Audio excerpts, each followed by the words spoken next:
জি cycle এনে না সাইকেলটা চল করা লাগবো নাহলে ভালো হবে না।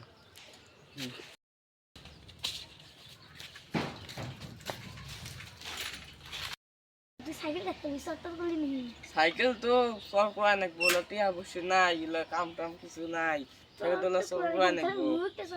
কি করিস রে বন্ধু এত দামি সাইকেল কাটতে পারি? হ্যাঁ এত দামি সাইকেল নতুন টিয়াই নাই এত দামি সাইকেল তো আজকে মিলা দিন পরে চল করলো। হিরে বস এত রাগ কেন?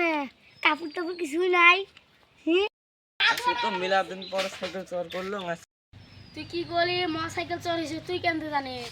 ও জানো কাইলাম সাইকেল চল করছে মক কইছে তো কত টাকা দিছে?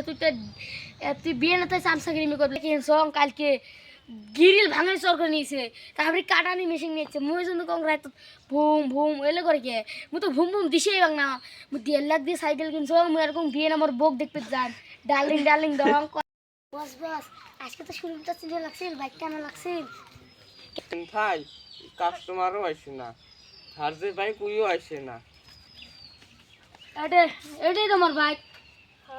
বাইকটা কোথায় পেয়েছেন? বাইকটা তুই আমাকে চল করে আনি দিয়ে গেছে। এটা কি হল? বাইকটা চোর করছে এটা কিরম নিয়ম? বাইকটা ধ্যান না এলো নাম্বার প্লেটে দেয় নাই ওদিন কে গেছিলাম 1.5 লাখ টাকা দিয়ে ওই আনি আনি দিছে ও 5,000 টাকা দিয়ে বিদায় করে দিছে। তোমাকে বানো গুতাটা একটা আছিল তা আমার ঠিসমিশের কি আছে কয় যে তুই বাইক নিয়ে আসলে মুই যাই আচ্ছা বাইকটা নিয়েছিলেন এলা তো কাম হয় না তোমরাও যদি দেখি চোরের মাল তোমার কিনেন কত কত রেডি আগলে দে কত কিনছেন? 5,300। কি কইলে কি শিখতি হা? কি কইলে কি শিখতি হা? এলে কিসের তিহাইলে তোমরা কি আর কিরম টিহা দিছেন তোমরা? আমরা তো ভাড়া দিয়া দিছ। চলবো চোরের মাল না এরকম কয় হাজার রাখো আছে 8,000 টাকা। ও ফিরে দাও দাও দাও। ও রিয়া